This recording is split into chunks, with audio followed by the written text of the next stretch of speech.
Hello viewers, welcome to Ibile.tv. My name is Nimat Alesh Lawyer. The program is Good Morning Lagos. Good morning everybody, my name is Lucky Odion. Okay, so we'll be starting off with the Punch newspaper. 2019, Saraki Malt's presidential bid promises change.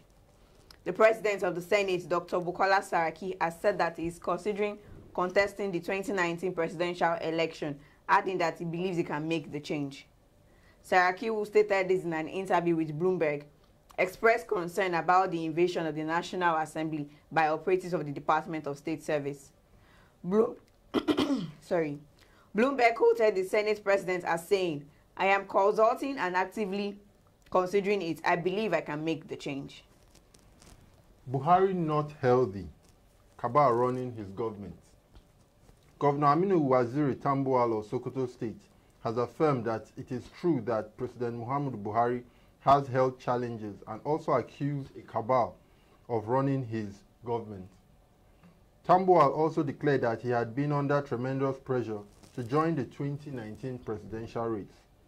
Addressing thousands of youths and students who stormed the governor's office in appreciation of his involving the youths in his administration, Tambuwal said, "We supported Muhammadu Buhari in 2015 to become president unconditionally, and we admit that Buhari has integrity, but that's not the only requirement for leadership."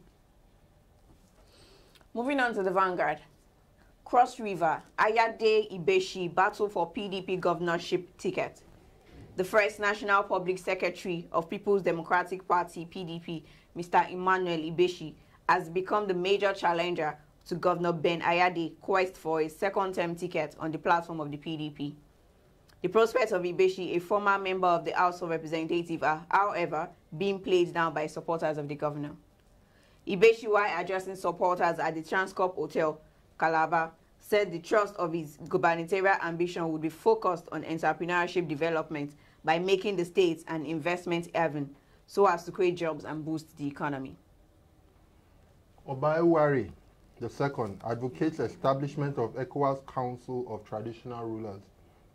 The Benin monarch, Obaewari II, has made a case of the establishment of a Council of Traditional Rulers to support efforts at ridding the West African sub-region of cross-border crimes.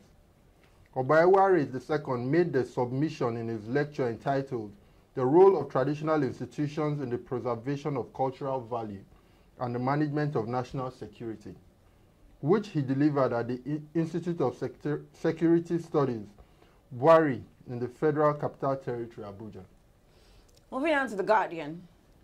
Commission urge investors to regularize multiple accounts. Acting Director General, Securities and Exchange Commission, Ms. Mary Udok, has enjoined capital market investors that brought shares with different names to regularize their accounts to derive full benefits of their investment. This is even as the Capital Markets Committee extended the forbearance for multiple subscription regulation to December 31st to enable investors normalize their account. Udok, who spoke at a news conference after the second CMC meeting in Lagos at the weekend, said during the banking and insurance sector consolidation between 2004 and 2007, there was a lot of issues in the primary market because the banks or insurance companies came to the market to raise funds. And during that period, because a lot of people were coming to the capital market for the first time, they saw the capital market as a place where they can make a lot of money. So a lot of them brought shares in different names. Looking at the stock market on The Guardian, stock market investors lose 125 billion naira in 3 days. For the 8th consecutive time, equity markets sustained sliding profile as virtually all the blue chip stocks recorded price depreciation yesterday as investors lose 125 billion naira in 3 trading days. Specifically, the market capitalization of listed equities dropped by 125 billion naira to 12.803 trillion naira from 12.928 trillion naira, at which the market reopened for transaction on Monday. And on the Daily Sun, NBS says price of 5 kg cooking gas decreased in July. The National Bureau of Statistics said the average price for refilling of a 5 kilogram cylinder for liquefied petroleum gas decreased to 2,000 2,000 naira in July from 2,034 naira in June. The NBS disclosed this in its liquefied petroleum gas price watch released on Wednesday. The report indicated that the price paid by the consumer for a 5 kilogram cooking gas decreased by minus 1.20% month on month and minus 9.669% year on year. Also on the Daily Sun, Senators Rep grills INEC chair. The defense of the 2019 general election budget began with fireworks yesterday as federal lawmakers queried discrepancy in the figure presented by President Muhammadu Buhari and the chairman of Independent National Electoral Commission, Prof. Mahmood Yakubu. After weeks of push and shove, appropriate committees in both the Senate and the House of Representatives had cut short their annual recess to consider the controversial budget, which has pitted the executive and the parliamentary. And that will be all for our newspaper review. You can pick up any of the newspaper to read more, to get more detailed information about the news we just read to you. And we'll be having our sport updates. And on sports today, I'll read the headlines. Moses announces international retirement. Atletico take revenge on Real to lift Super Cup. Omeru joins Sidi Lagans on one-season loan from Chelsea. Conte ready to excel in new Chelsea role. Man City's De Bruyne suffers knee injury during training.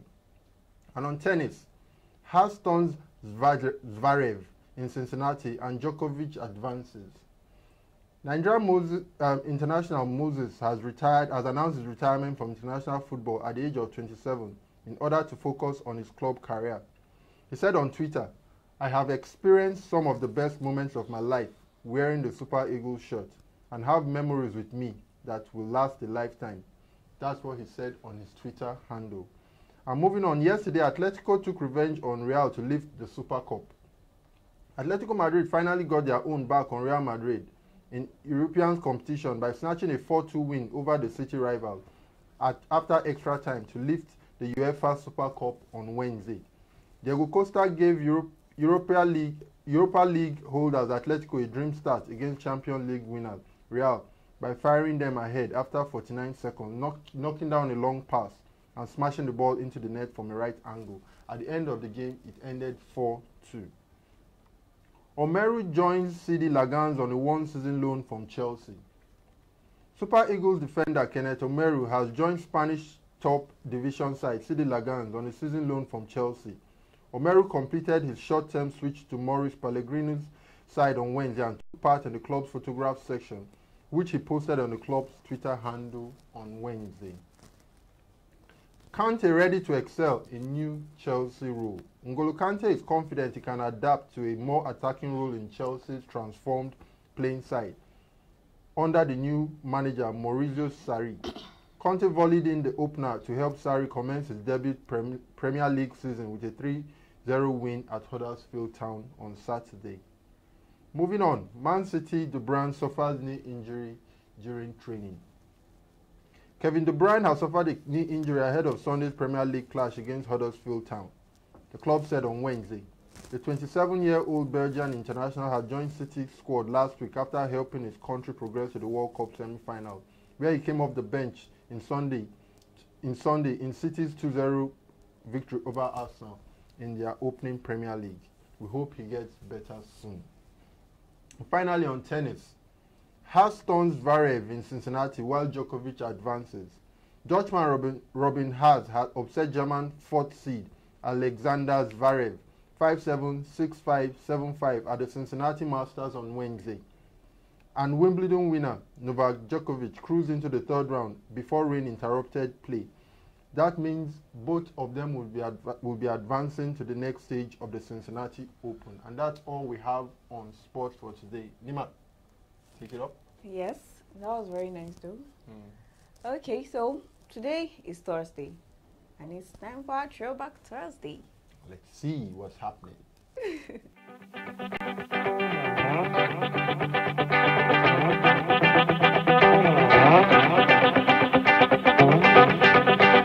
Broad Street Prison was established after British Lagos a colony in 1861. The initial prison structure was built in 1882 with mud walls and grass thatch, but did not last long because of sabotage from colonial government opponents. Opponents of British colonialism in Lagos kept throwing fire into it and setting it ablaze, and so then in 1885 the colonial government imported bricks from England and rebuilt the prison. The colonial government expense of the prison in 1882, government priority on land and other versus other initiatives such as education. Colonial report for 1898 indicates that 676 males, 26 females and 11 juveniles were imprisoned at Broad Street Prison for the year. Broad Street Prison was pulled down in 1979 and was reduced to a dumping ground until the 1990s, when plans were drawn up to transform the site into a creative space. The Freedom Park was constructed to preserve the history and cultural heritage of Nigeria. Monuments in the park reveal the Lagos colonial heritage and history of Her Majesty's Broad Street prisons. It was built to commemorate the 50th anniversary independence celebration in October 2010. The park serves as a national memorial, a historical landmark, a cultural site, art and recreational center. The park, which is now a serene abode for individuals, visitors, collective contemplation and interaction, is open to the public every day. Today, Freedom Park has become a venue for diverse social events and recreational entertainment.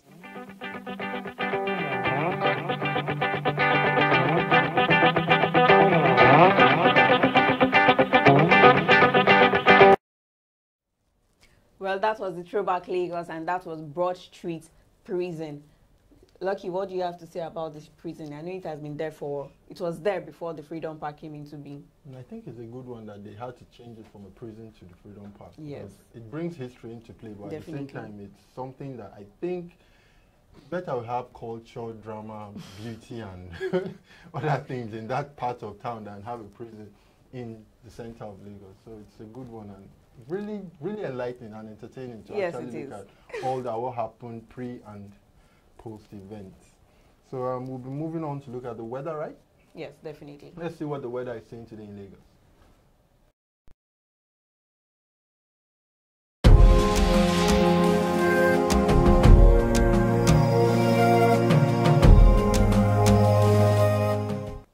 Welcome back to Ibile.tv.